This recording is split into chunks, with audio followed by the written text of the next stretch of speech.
René les principes du calcul infinitésimal. Chapitre 3. La multitude innombrable. Leibniz, comme nous l'avons vu, n'admet aucunement le nombre infini, puisqu'il déclare au contraire expressément que celui-ci, en quelque sens qu'on veuille l'entendre, implique contradiction. Mais par contre, il admet ce qu'il appelle une multitude infinie, sans même préciser, comme l'auraient fait tout au moins les scolastiques, que ce ne peut être là, en tout cas, qu'un infinitum secundum quid. Et la suite des nombres est, pour lui, un exemple d'une telle multitude. Pourtant, d'un autre côté, dans le domaine quantitatif, et même en ce qui concerne la grandeur continue, l'idée de l'infini lui paraît toujours suspecte de contradiction au moins possible, car, loin d'être une idée adéquate, elle comporte inévitablement une certaine part de confusion, et nous ne pouvons être certains qu'une idée n'implique aucune contradiction que lorsque nous en concevons distinctement tous les éléments. Cela ne permet guère d'accorder à cette idée qu'un caractère symbolique, nous dirions plutôt représentatif. Et c'est pourquoi il n'a jamais osé, ainsi que nous le verrons plus loin, se prononcer nettement sur la réalité des infiniment petits. Mais cet embarras même et cette attitude dubitative font encore mieux ressortir le défaut de principe qui lui faisait admettre qu'on puisse parler d'une multitude infinie. On pourrait aussi se demander, d'après cela, s'il ne pensait pas qu'une telle multitude, pour être infinie, comme il le dit, ne devait pas seulement n'être pas nombrable, ce qui est évident, mais que même elle ne devait être aucunement quantitative, en prenant la quantité dans toute son extension et sous tous ses modes. Cela pourrait être vrai dans certains cas, mais non pas dans tous. Quoi qu'il en soit, c'est encore là un point sur lequel il ne s'est jamais expliqué clairement. L'idée d'une multitude qui surpasse tout nombre et qui par conséquent n'est pas un nombre semble avoir étonné la plupart de ceux qui ont discuté les conceptions de Leibniz, qu'ils soient d'ailleurs finitistes ou infinitistes. Elle est pourtant fort loin d'être propre à Leibniz, comme il semble l'avoir cru généralement, et c'était même là, au contraire, une idée tout à fait courante chez les scolastiques. Cette idée s'entendait proprement de tout ce qui n'est ni nombre, ni nombrable, c'est-à-dire de tout ce qui ne relève pas de la quantité discontinue, qu'il s'agisse de choses appartenant à d'autres modes de la quantité, ou de ce qui est entièrement en dehors du domaine quantitatif. Car il s'agissait là d'une idée de l'ordre des transcendantaux, c'est-à-dire des modes généraux de l'être, qui, contrairement à ces modes spéciaux comme la quantité, lui sont coextensifs. C'est ce qui permet de parler, par exemple, de la multitude des attributs divins, ou encore de la multitude des anges, c'est-à-dire d'êtres appartenant à des états qui ne sont pas soumis à la quantité, et où, par conséquent, il ne peut être question de nombre. C'est aussi ce qui nous permet de considérer les états de l'être ou les degrés de l'existence comme étant en multiplicité ou en multitude indéfinie, alors que la quantité n'est qu'une condition spéciale d'un seul d'entre eux. D'autre part, l'idée de multitude étant, contrairement à celle de nombre, applicable à tout ce qui existe, il doit forcément y avoir des multitudes d'ordre quantitatif, notamment en ce qui concerne la quantité continue.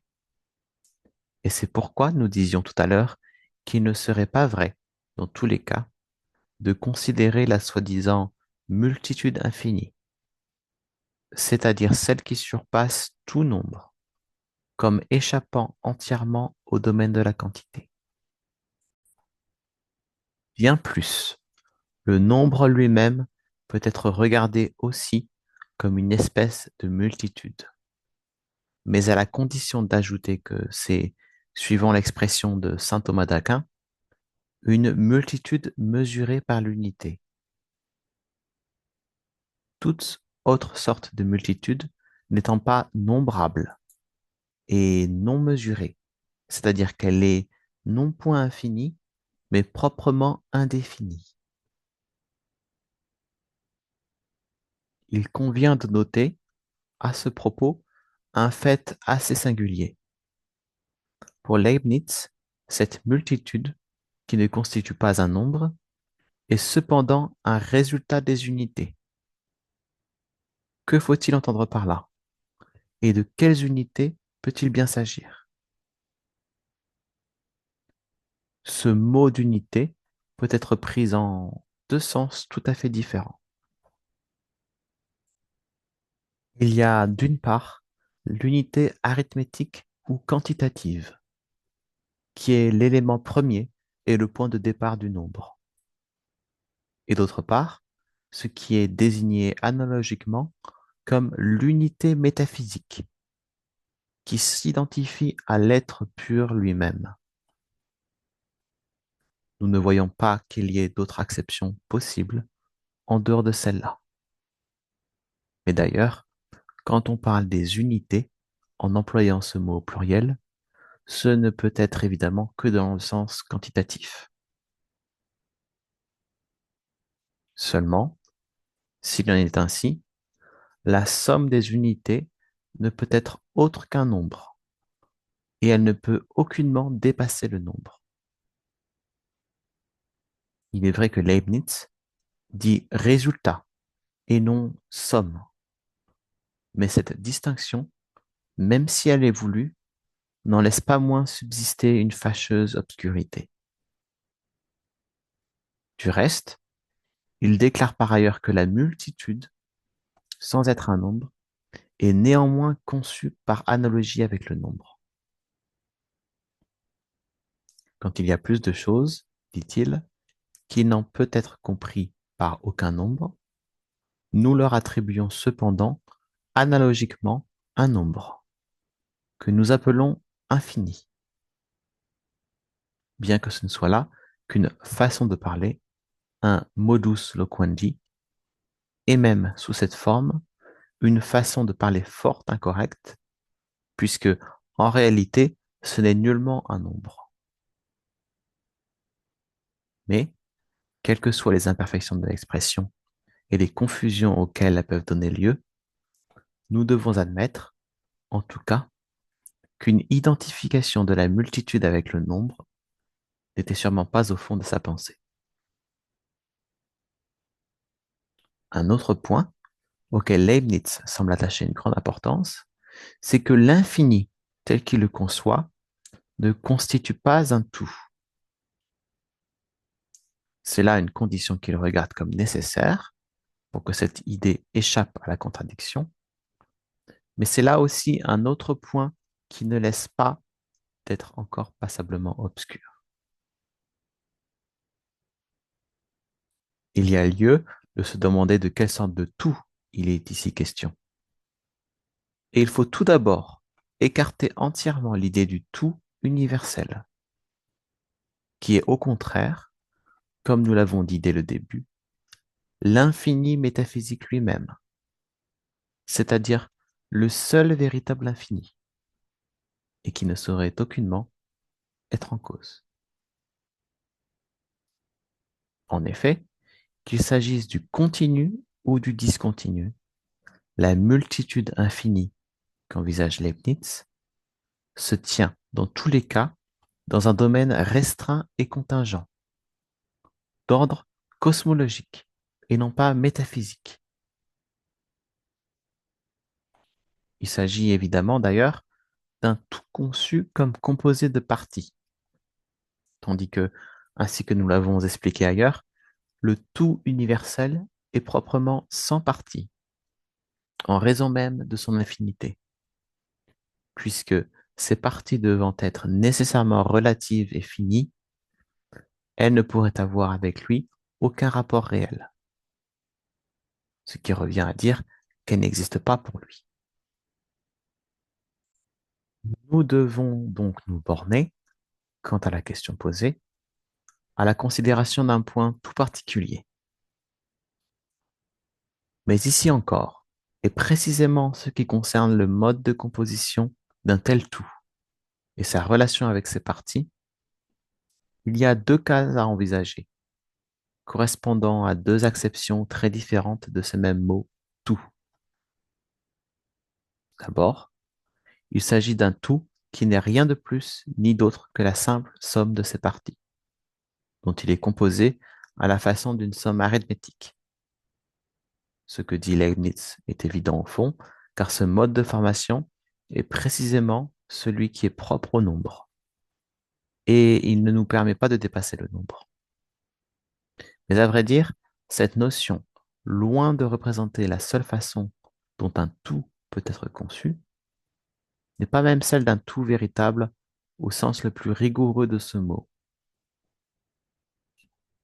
En effet, un tout qui n'est ainsi que la somme ou le résultat de ses parties, et qui par suite est logiquement postérieur à celle-ci, n'est pas autre chose en tant que tout qu'un ens rationis, car il n'est un et tout que dans la mesure où nous le concevons comme tel.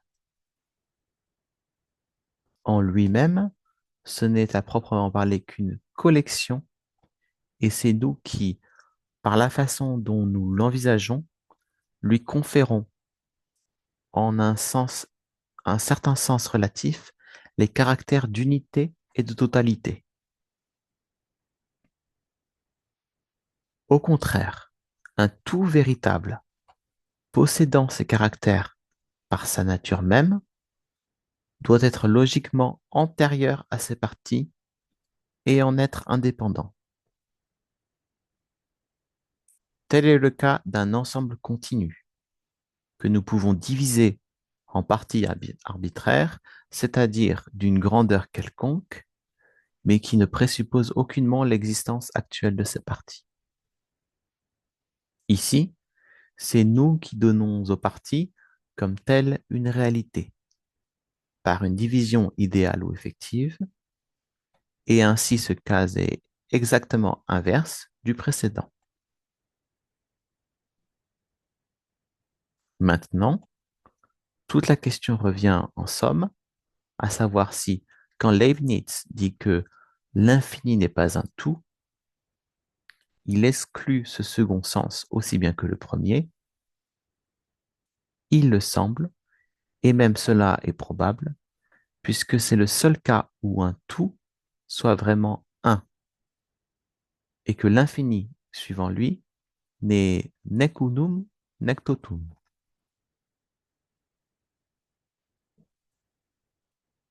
Ce qui le confirme encore, c'est que ce cas, et non le premier, est celui qui s'applique à un être vivant ou à un organisme lorsqu'on le considère sous le point de vue de la totalité. Or, Leibniz dit, même l'univers n'est pas un tout, et ne doit pas être conçu comme un animal dont l'âme est Dieu, ainsi que le faisaient les anciens. Cependant, s'il en est ainsi, on ne voit pas trop comment les idées de l'infini et du continu peuvent être connexes, comme elles le sont le plus souvent pour lui, car l'idée du continu se rattache précisément, en un certain sens tout au moins, à cette seconde conception de la totalité. Mais c'est là un point qui pourra être mieux compris par la suite. Ce qui est certain en tout cas, c'est que si Leibniz avait conçu le troisième sens du mot tout, sens purement métaphysique et supérieur aux deux autres, c'est-à-dire l'idée du tout universel tel que nous l'avons posé tout d'abord, Il n'aurait pas pu dire que l'idée de l'infini exclut la totalité, car il déclare d'ailleurs, l'infini réel est peut-être l'absolu lui-même, qui n'est pas composé de parties, mais qui, ayant des parties, les comprend par raison éminente et comme au degré de perfection. Il y a ici tout au moins une lueur, pourrait-on dire, car cette fois, comme par exception, il prend le mot infini dans son vrai sens, bien qu'il soit erroné de dire que cet infini a des parties, de quelque façon qu'on veuille l'entendre.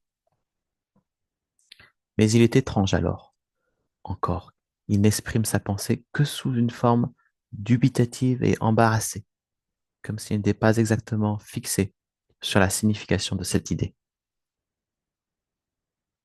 Et peut-être ne l'a-t-il jamais été, en effet, car autrement, on ne s'expliquerait pas qu'il est si souvent détourné de son sens propre, et qu'il soit parfois si difficile, quand il parle d'infini, de savoir si son intention a été de prendre ce terme à la rigueur, fût-ce à tort, ou s'il n'y a vu qu'une simple façon de parler.